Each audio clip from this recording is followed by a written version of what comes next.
እኛ ለወደቀው ለደከመው ለተቸገረው ምሕረትን ስናደርግ የሰማያት ጌታ በሰማያት በምድር የነገሰ የሰራዊት ጌታ እግዚአብሔር አምላክ ለኛ ምሕረትን ያደርግልናል። እኛ ለሰዎች ስንራራ እሱ ለኛ ይራራል። እኛ ለሰዎች ፍቅር ሲኖረን እሱ ለኛ ያለው ፍቅር ይበዛል። ምሕረቱን ያበዛልናል፣ ቸርነቱን ያበዛልናል።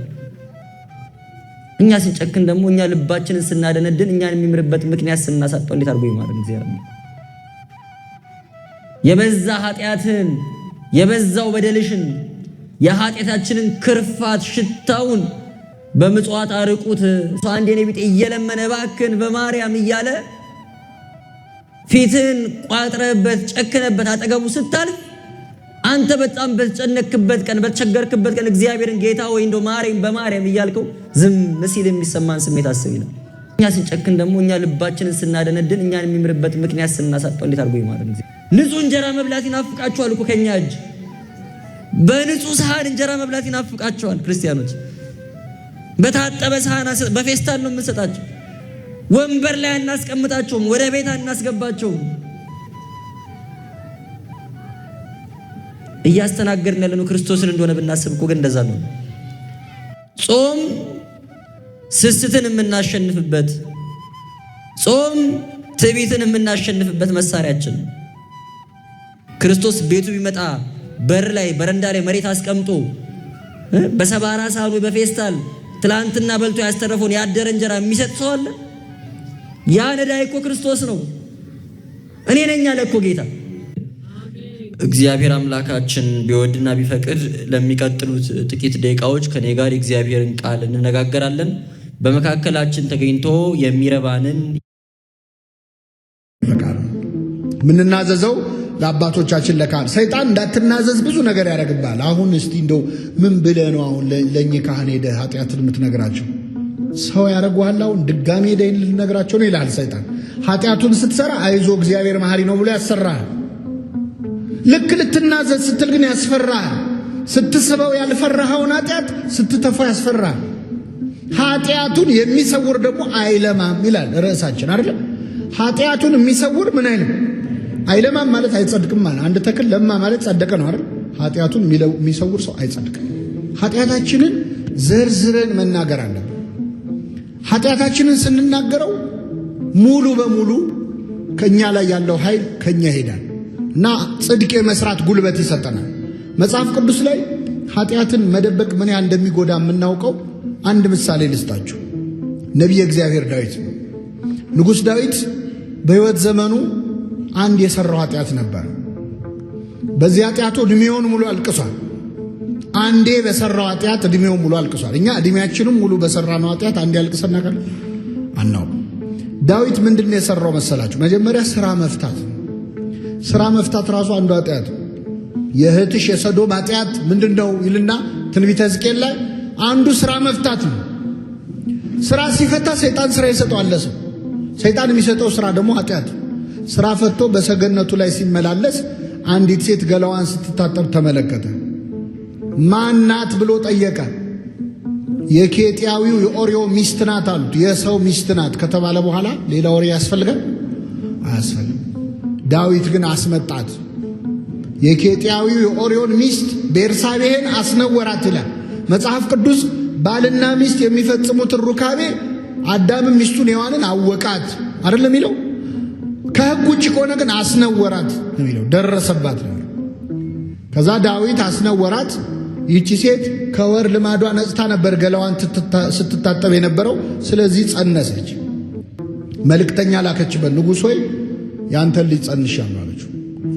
አሁን ልብ አድርጉ። ዳዊት ጦር ሜዳ የሄደን የአንድ ወታደር ሚስት ቀምቶ ከሱ ጸነሰች ቢባል ለስሙ ጥሩ ነው አይደለ? ይሄን ነገርማ መፍትሄ ያስፈልገዋል ብሎ ባሏን ከጦር ሜዳ አስመጣው። ምንድነው ሐሳቡ? ባሏ መጥቶ ከሚስቱ ጋር ምን እንዲተኛና ጽንሱ የሱ ነው እንዲባል። ኬጢያዊን ኦርዮን አስመጣው። እንዴት ነህ? ጦሩ እንዴት ነው? ሰላም ነው ያለው። ጠየቀው። እግዚአብሔር ይመስገን ታቦተ ጽዮንን ይዘን ድል እያደረግን ነው ንጉሡ ያለው። በልሺ ወደ ቤት ግባና እረፍ አለው። እንደው ከሚስት ጋር ተኛ ማለት ነው የቀረው። ዋና ሐሳቡ ኃጢአቱን ምን ለማድረግ ነው? ለመሸፍ። ኬጢያዊ ኦርዮ ግን ውጭ አደረ። ይገርማቸዋል። ውጭ አደረ። ከዛ በማግስቱ ውጭ ማደሩን ሲሰማ ምን ነው ውጭ አደርካል? የእግዚአብሔር ታቦት በደጅ አድራ፣ ታቦተ ጽዮን የእስራኤል ወታደሮች ከጠላት ጋር እየተናነቁ እንዴት እኔ ከቤቴ ገብቼ ተኛለሁ? አልተሳካም። ስለዚህ አበላው፣ አጠጣው፣ አሰከረው። ሲሰክር ገብቶ ከሚስቱ ጋር እንዲተኛ ሰካራም የልቡን አይስትም። አሁንም ከውጭ አደረ። ምን ነው አለው? ታቦተ ጽዮን ከደጅ አድራ፣ እንዴት እኔ ከሚስቴ ጋር ገብቼ ተኛለሁ? በጣም ይገርማል። እንዴት ከምኔ ጋር ገብቼ ተኛለሁ? ዳዊት ከማን ጋር ነው የተኛው? ከሰው ሚስት ጋር። አንዳንዴ መንፈሳዊ ከሆኑ ሰዎች ምንም ማቁም የተባሉት የሚሻሉበት ጊዜ አለ። አሁን ለዳዊት ስለ ታቦተ ጽዮን ክብር መጥቶ ኬጢያዊ ኦርዮ ይንገረው። ከአሕዛብ የመጣ እኮ ነው። ኬጢያዊ ነው። ተገዝሮ ነው እስራኤላዊ የሆነው። እንዴት እሱ ይነግረዋል? ዳዊትን ያህል ልበ አምላክ። ይህ ምን ያስተምረናል? እግዚአብሔር የጻፈው እኮ ዳዊት ንስሐ እንደገባ ጠፍቶት አይደለም፣ ማንንም ሰው እንዳናምን ነው። ጸጋ አለው ብለን ሰባኪ ነው ብለን ዘማሪ ነው ብለን የፈለገ ቢዘምር ከዳዊት ይበልጣል? አይበልጥም። የፈለገ መናኝ ቢሆን እንደ ዳዊት ልበ አምላክ ሊሆን አይችልም። የፈለገ ጸጋ ቢወርድበት ኃጢአት የማታዋርደው ሰው የለም። ሁላችንም በቸርነቱ ይጠብቅ። አትመኑ ማንንም ነው። እንደ ዳዊት ልበ አምላክ ብትሆን ኃጢአት ግን ትጥላለች። ወግታ የጣለቻቸው ብዙዎች ናቸው። ከዛ መጨረሻ ዳዊት ደብዳቤ አስይዞ ሰደደው። ደብዳቤው ይገደል የሚል ነው። ምስኪን ኦርዮ ልክ እንደ ይስሐቅ የሚሰዋበትን እንጨት ተሸክሞ እንደሄደው፣ ልክ እንደ ክርስቶስ መስቀሉን ይዞ እንደሄደው፣ ልክ እንደ ባህራን የሞቱን ደብዳቤ ይዞ እንደሄደው ሄዶ ወስዶ ሰጠ። ደብዳቤውን ሲያዩ ጦር መሪው ይገደል ይላል። ምንም ማድረግ አልቻለም። በቃ ጠላት የሚበዛበት ቦታ ላይ ጥላችሁት ሽሹ ብሎ አዘዘ። ወታደሮች ኦርዮን ይዘው ዘመቱ። የጠላት ጦር ግር ብሎ ሲመጣ ጥለውት ሸሹ። ታቦተ ጽዮንን ከድታችሁ እስራኤልን ከድታችሁ ወዴት ነው የምትሄዱት? እያለ እየለፈለፈ ተደብድቦ ሞተ። ይህ ሁሉ ሲሆን ማን ይመለከታል? እግዚአብሔር። ነቢየ እግዚአብሔር ናታን በፈረስ ላይ ሆኖ መጣ። ነቢያት በአህያ ላይ ከመጡ አገሩ ሰላም፣ በፈረስ ላይ ከመጡ ችግር አለ። ጦር ሊሆን ነው ማለት ነው። ዳዊት ደነገጠ። ምንድን ነው አለ። ኧረ ንጉሥ ሆይ በአገር ትልቅ በደል ተሰርቷል አለ። ምንድን ነው አለ። አንድ ሰው በጣም ብዙ በጎች የነበሩት ባለሀብት ነበረ። ከጎረቤቱ ደግሞ አንዲት በግ ያለችው ደሃ ሰውዬ ነበር። ይህ ባለ አንዲት በግ ያለችው ሰውዬ ወደ ሩቅ አገር ሊሄድ ሲል ለጎረቤቱ ብዙ በግ ላለው ባለጸጋ እችን አንድ በጌን ከበጎች ጋር አብረህ ቆይልኝ ብሎ አደራ ሰጥቶት ሄደ። እሺ ብሎ ከተቀበለ በኋላ የባለጸጋ እንግዳ መጣበት። ድንገት እንግዳ ሲመጣበት ከብዙ በጎቹ መሃል ላለማረድ ብሎ ሳስቶ የዚህን ሰውዬ በግ አረደበት። ምን ይመስልሃል ንጉሡ ያለው? ይህ ሰው ምናምንቴ ነው አለ። ምንድን ነው? ስለ አንድ ፈንታ 4 እጥፍ ይመልሳል። 4 እጥፍ ይመልሳል። ኦ ንጉሥ ፈታይ ከበረስከ፣ ንጉሥ ሆይ ያ ሰው አንተ ነህ። የፈረድከው በማ ላይ ነው? በራስ ላይ። ብዙ በጎች አሉት የተባልከው ዳዊት እግዚአብሔር ባይፈቅድለትም፣ እሱ ግን ከሕግ ወጥቶ ብዙ ሚስቶች ነበሩት፣ ብዙ ቁባት ነበሩ። አንተ ነህ ባለ ብዙ በግ የተባለው። አንዲት በግ አለች የተባለው ኦርዮ ነው። አንተን አምኖ ጥሎ ጦር ሜዳ ሄደ። እንግዳ መጣብህ የተባለው ጊዜያዊ ፍትወትህ ነው፣ ዝሙትህ ነው። ከብዙ ሚስቶች ጋር ማሳለፍ ስትችል አንተን አምኖ የጣለልህን አንዲት በግ ወሰድክበት፣ እሱንም አስገደልከው። ስለዚህ ንጉሥ ሆይ የፈረድከው በማ ላይ ነው? በራስ ላይ ነው። አሁን ዳዊት የሚናገረው ሲያጣ ዞረና ምን አለ? አቤቱ እንደ ቸርነትህ መጠን ማረኝ። ጸሎት ያውቅ የለ ሲያስበው ኃጢአቱ ብዙ ነው። እንደ ኃጢአቴ መጠን እንዳይል አያዋጣም። እንደምን መጠን? እንደ ይቅርታህም ብዛት መተላለፌን ደምስስ፣ ከበደሌም ፈጽሞ እጠበኝ፣ ከኃጢአቴም አንጻኝ። እኔ መተላለፌን አውቃለሁ፣ ኃጢአቴም ሁል ጊዜ በፊቴ ነው፣ አልረሳውም። አንተም ብቻ በደልኩ። ሰላም ጤና ይስጥልኝ። እንደምናላችሁ ውድ የቀንዲል ሚዲያ ቤተሰቦቻችን፣ የጉብዝና ወራት መርሃ ግብር ተከታታዮች፣ ባለፈው ሳምንት በክፍል 4 ቆይታችን አንድ ወሳኝ ጉዳይ አንስተን ነበር። የስም ክርስቲያን ወይም ደግሞ የስም ክርስትና ይብቃን ብለን ነበር። ስም ይዘን ግብር ከጠፋ ዋጋ የለውም ብለናል። በዚህም ክርስትና ማለት መጠሪያ ሳይሆን መኖሪያ ነው፣ ታፔላ ሳይሆን ማንነት ነው ብለን ተወያይተን ነበር። ዛሬ እውነታውን ስናገር አንድ ከባድ ጥያቄ ለሁላችንም እናነሳለን። ተግባራዊ ክርስትናን በዚህ ዘመን መኖር ለምን እንዲከበደን? ለምንድን ነው ጠዋት አሜን ብለን ወጥተን ቀትር ላይ የምንረሳው? ለምንድን ነው ቤተክርስቲያን ውስጥ የተሰማን ሰላም ከግቢ ስንወጣ አብሮን የማይወጣው? ልባችን ይፈልጋል፣ መንፈሳችን ይናፍቃል፣ ግን አቅም ያጠረን ይመስላል። ለምን? መልሱ አንድና አንድ ግልጽ ነው። ምክንያቱም የጦር ሜዳው ተቀይሯል። አዎ የምንታገልበት ሜዳ ከድሮ የተለየ ነው። እስቲ ወደ ኋላ እንሂድ። የጥንት ክርስቲያን አባቶቻችን እናቶቻችንን አስቡ። የእነሱ ፈተና የሚታይ ነበር። አንበሳ ነበር፣ ሰይፍ ነበር፣ እሳት ነበር፣ ጨካኝ ንጉሥ ነበር። ጠላታቸው ከውጭ የሚመጣ በአይን የሚታይ አካላዊ ጠላት ነበር። ስለዚህ ሰማዕትነታቸውም የደም ሰማዕትነት ነበር። አሁንስ የኔና የናንተ ዘመን ፈተና ምንድን ነው? አሁን አንበሳ የለም። አሁን ስለ እምነት ወደ እሳት የሚወረውር ንጉሥ ወይም ክርስቶስን ካድ እያለ በአደባባይ እሳት አቀጣጥሎ እንደነ ዱዲያኖስ እንደነ ዲዮቅልጥያኖስ እንደሌሎቹ ብዙ ክርስቲያኖችን ያረዱ ነገስታትን የመሰለ ወደ እሳት የሚወረውር የለም። ነፃነት አለ። ግን ይህ ነፃነት ሌላ ረቀቅ ያለ ጦርነት ይዞ መጥቷል። የዘመኑ ሰማዕትነት ከአንበሳ ጋር የሚደረግ ትግል ሳይሆን ከሐሳብ ጋር የሚደረግ ትግል ነው። የጦር ሜዳው የሮም ከተማ አይደለም። የጦር ሜዳው በራሳችን አእምሮ ውስጥ ነው። የዘመኑ አረማዊ ንጉሥ የሰው አካል የሚቆራረጥ ዲዮቅልጥያኖስ አይደለም። የዘመኑ ንጉሥ የሰውን አእምሮ የሚቆራረጥ የሰውን ትኩረት የሚበትን ዲስትራክሽን ወይም ግርግር ይባላል። ወዳጄ ይህንን ልብ ብለህ ስማኝ። ዛሬ ላይ ሰይጣን ሰውን ከእግዚአብሔር ለመነጠል የግድ ታላቅ ኃጢአት እንዲሰራ ማድረግ አይጠበቅበትም። እጁን በደም አካሉን በዝሙት ማርከስ ብቻ አይደለም ስልቱ። የዚህ ዘመን የሰይጣን ስልት በጣም ረቀቅ ያለ ነው። አንተን ሲኦል ለማውረድ ክፉ ሰው ማድረግ አይጠበቅበትም። ብቻ ቢዚ ማድረግ በቂው ነው። በስራ ተጠምደ፣ በመረጃ ተውጠ፣ በወሬ ተከበ፣ በቴክኖሎጂ ተወጠረ ፈጣሪን እንድትረሳ ማድረግ ከተቻለ ለእርሱ በቂው ነው። አንድ ጸሐፊ አንድ ድንቅ ንግግር አለው። ሰይጣን ስንጾም እንዴት እንጾም የሚለውንና ከዚያው ጋር ተያይዞ የኔታ እንዲያነሱት ሐዋርያው ቅዱስ ጳውሎስ ለሮሜ ሰዎች በላከው መልእክቱ ምዕራፍ 10 ከቁጥር 4 ላይ የሚያምኑ ሁሉ ይጸድቁ ዘንድ ክርስቶስ የሕግ ፍጻሜ ነውና የሚለው ይብራራ የሚል ጥያቄ ተጠይቋል። ስለዚህ በዚያው አያይዘው የኔታ እንዲያነሱት። እንዴት ዋላችሁ? እንዴት አመሻችሁ? ኧረ ጮክ ብላችሁ እግዚአብሔር ይመስገን በሉ። እንዴት አመሻችሁ? እንኳን አደረሳችሁ። ለምኑ ነው? ለጾሙ። ጾመ ልጓሙን የሚል እኔ ቤትና መቼ እንደተጀመረ የማይታወቅ ለነገሩ ልጓም ፈረስን ገቶ እንደሚይዘው ጾም ሰዎችን ገቶ ይዛል ለማለት ምስጢራዊ ትርጉም ተሰጥቶት ከሆነ ገንቢ ነው። ግን እንደ ችግር እንደ መከራ እንደ ሸክም አድርገን መቁጠር የለብንም። ስለዚህ ጾሙ ተጀምሯል። ከትናንት ወዲያ ቅበላ ነበረ። ቅበላ ንትቀበል መርአዌ ሰማያዊ።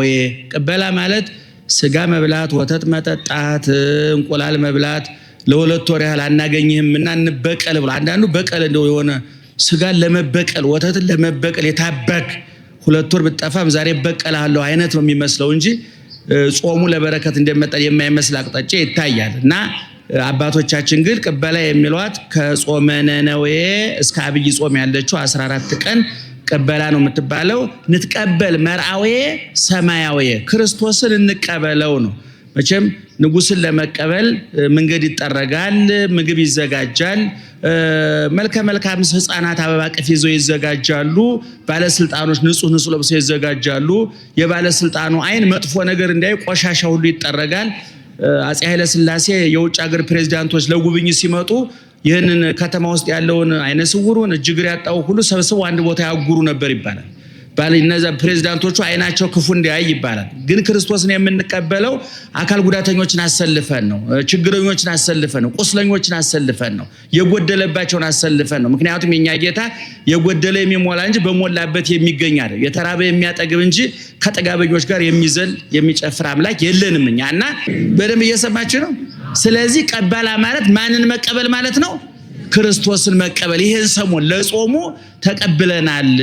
እንደገና ወደ ሐዲስ ኪዳን ስንመጣ አሁን ደግሞ ወደ ጠየቀው ስመጣ መጣዋለሁኝ ቅበላ ጾሙን መቀበልና ክርስቶስን በጾም ለማስደሰት ነው። ስንጾም ምን እናሟላ በእውነት እንኳን እኛ ትንሽ መጽሐፉ ጋር ያለ ነው እናንተም ታውቁታላችሁ። አፈጻጸሙ ነው ችግር ያለብን እንጂ የመረዳት ችግር ያለብን አይመስለኝም። እና ጾም አባቶቻችን ሲነግሩን የውስጥና የውጭ ጾም ረቂቅና ግዙፍ ጾም የሚታይና የማይታይ ጾም ብለው ከፍለውታል ሊቃውንቱ። የመጀመሪያው ጾም ምግብ ነው። የምግብ አይነቶችን ነው ጥሉላት የምንላቸውን የእንስሳት ተዋጽኦ ብሎ ጥሩ ስያሜ ሰጥተዋቸዋል። እነዛን አሁን በከተማ የሚታየው የድግስ አይነት ግን የጾሞችን የፍስኮችን የሚያስንቅ ሆኗልና ይሄም ሌላ ጥናት የሚያስፈልግ የጾም መሰረታዊ ዓላማ የሰውን ኃይል ማድከም፣ ሌሎችን እንደሚራቡ ማሰብ፣ ሰውነታችን ስጋዊ ሰውነታችን ሲደግም መንፈሳዊ ሰውነታችን ይጠነክራል። ታላቁ ሊቅ ዮሐንስ አፈወርቅ ሰው በስጋው ሲያረጅ ነፍሱ ትጎረምሳለች ይችላል። በስጋው ሲጎረምስ ደግሞ ነፍስ ታረጃለች ይችላል። አሁን ይሄ ሰሞን ነፍስ የምትጎረምስበት የምትጠነክርበት ጡንቻዋን የምታሳይበት የደረቷን ስፋት የጡንቻዋን ፍርጥምና የምታሳይበት ወቅት ነው። ነፍስ ህሊና የሚደሰትበት አይምሮ የሚደሰትበት ሰውነታችን ከምግብ ሸክም ነፃ የሚወጣበት የተራቡትን የምናስብበት ወቅት ነውና የመጀመሪያው የሚታየው ፊት ለፊት የሚታየው ምግብ ነው። ባለቤቱም ሲያስተምር ከዘጠኙ ብፁዓን ያለ ከጠቀሳቸው መካከል አንዱ ብፁዓን ለይረህው በእንተ ጽድቅ እስመ እሙንቱ ይጸግቡ፣ ስለ ጽድቅ የሚራቡ ብፁዓን ናቸው ይጠግባሉና ነው። እንግዲህ የሚጠግቡ ደግሞ በግልባጩ ይራባሉና ነው በግልባጩ። ስለዚህ ከምግብ መከልከል ነው። ሌላ ነገር እንዲርበን እስኪሰማን ድረስ ማለት ነው።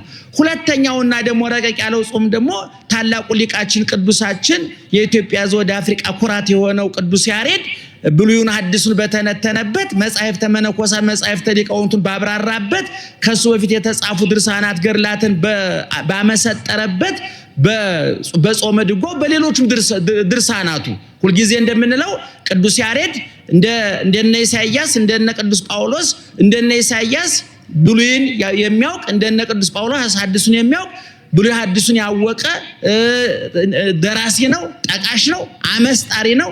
እንደው ቅዱስ ያሬድን ከዜማ ጋር ብቻ ያያይዙ የሚጠቅሱ ብዙ ሰዎች ሲሳሳቱ ቅዱስ ያሬድ ከዜማው ይልቅ ምስጢሩ የበለጠ ጫና ብልጫ አለው ይላሉ ሊቃውንቱ። እና ዙሮ ቅዱስ ያሬድ ይጹም አይን ይጹም ጆሮ ይጹም ኪዳነ ምሕረት እናቴ። አንድ ጊዜ ዱባይ የሚባል ሀገር ቅዳሴ እንግዲህ በጣም ደስ የሚለው አረብ ሀገር ሲባል እኛ የምናስበውና እውነታ መሬት ላይ ያለው ነገር በጣም ይለያያልና ቅዳሴ ሲቀደስ መቅደስ ውስጥ ያስቀደሰው በሙሉ ይቆርባል። በሙሉ ነው የሚቆርብ እና ሰው ሁሉ ሲቆርብ አንድ ልጅ ለበዓል መጥቶ እዛ ቆሞ ሲያይ ሰው ሁሉ ሲሄድ እኔም ልቁረብ ብሎ ተሰልፎ ተከትሎ ቆረበ። ቁርባን መሆኑን ራሱ አላወቅም።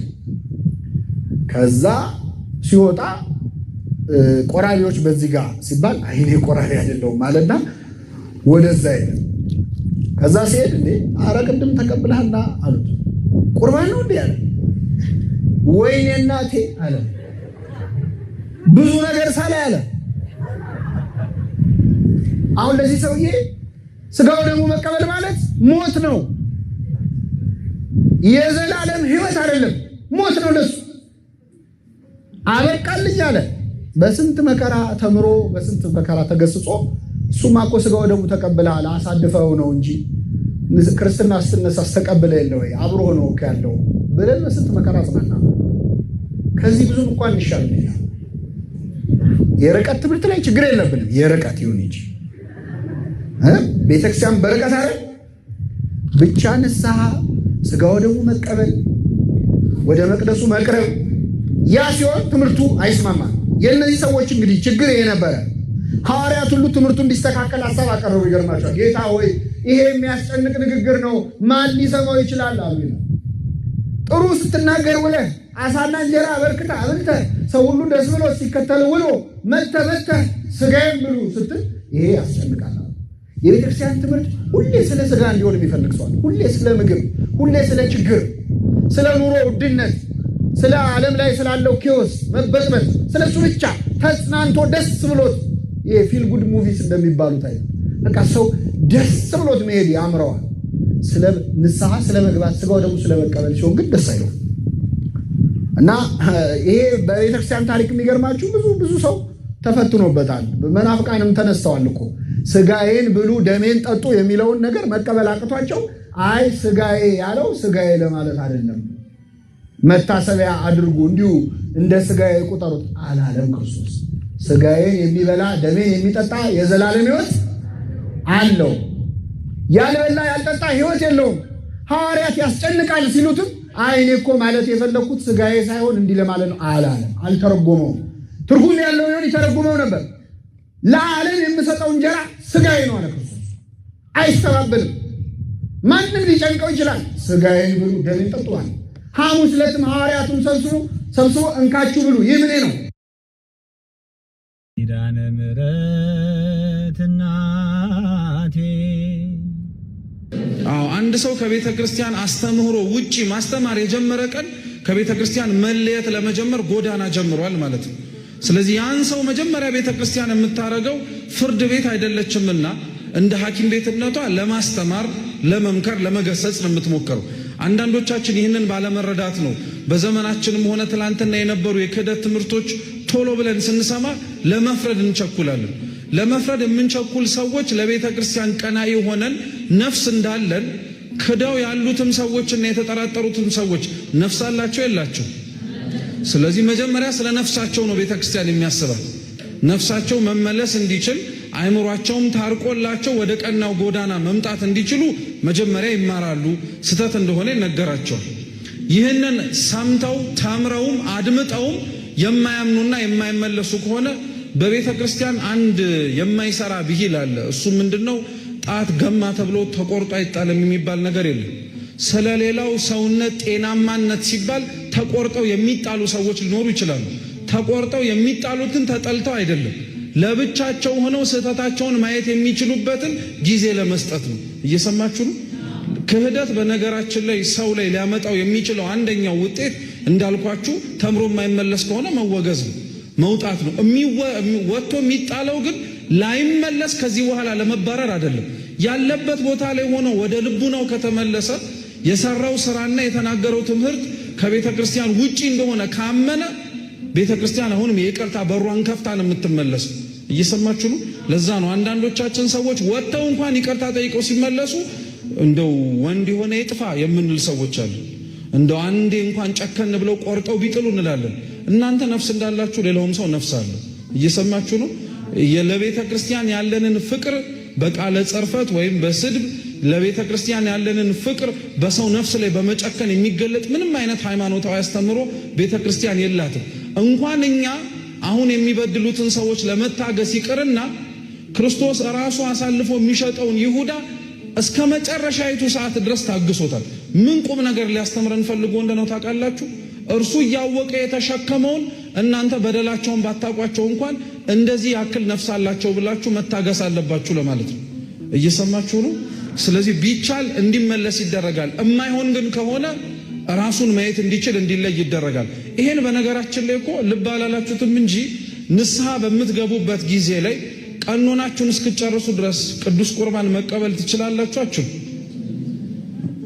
ይሄ ቀላል ጥያቄ ነው። ትችላላችሁ?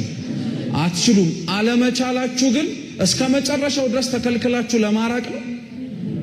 ቀኖናው እስኪያልቅ ድረስ ብቻ ነው የተከለከላችሁት እንጂ ልክ ቀኖናውን ጨርሳችሁ በምክረ ካህን ከታገዛችሁ በኋላ የአምላክን ቅዱስ ሥጋና ክቡር ደም ለመቀበል ትታደላላችሁ። ይህን ክብር እግዚአብሔር ለሁላችን ይስጠን። እስከምትቀበሉ ድረስ ግን የተከለከላችሁትን ሰልፍ ኤግዛሚኔሽን ነው የሚባለው። ራሳቸውን ለይተው ከቤተ ክርስቲያን አንድነት ወጥተው ማለትም በቀኖና ራሳቸውን አግልለው ኃጢአታቸውና በደላቸውን ለማየት እድል ይሰጣቸው። ግልጽ ነው? ገብቷቸዋል? በሶስቱም ዓለም አቀፋዊ ጉባኤያት ላይ የተነሱ ከሃዲያን ይሄ ነበር የተደረጋላቸው። አርዮስም በሉት፣ ንስጥሮስም በሉት፣ መቅዶኒዎስም በሉት፣ ማናቸውም የተነሱት ከሃዲያን መጀመሪያ ትምህርት ነው የሚሰጣቸው። እማያምኑና የማይቀበሉ ከሆነ ግን ስለሌላው ሕዋሳት ጤንነት ሲባል እነሱ ለብቻቸው ኃጢአታቸውን አይተው መመለስ እንዲችሉ ተብሎ ሊርቁ ሊሸሹ ከቤተ ክርስቲያን አንድነት ሊወጡ ይችላል። ለሁሉም እግዚአብሔር አምላክ ልቡና ይስጥል። የሙታንን መነሳት ተስፋ እናደርጋለን ተብሎ የተነገረውም አንድ የጸሎት ሃይማኖትም አረፍተ ነገር ወይንም ደግሞ የቤተ ክርስቲያንም ትምህርት ተመሳሳይ ሐሳብ ነው ያለው።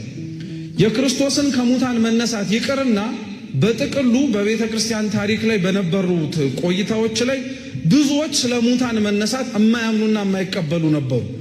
እንደው አንዶቹን እንኳን ለማንሳት ብንሞክር ራሱ ክርስቶስ በዚች ምድር ላይ ዞሮ በሚያስተምርበት በመዋዕለ ስብከቱ ዘመን ላይ አንዱ ከእስራኤላውያን ወገን የሆኑ ሰዱቃውያን ተብለው የሚጠሩ ምድቦች ነበሩ። ሰዱቃውያን ከብዙ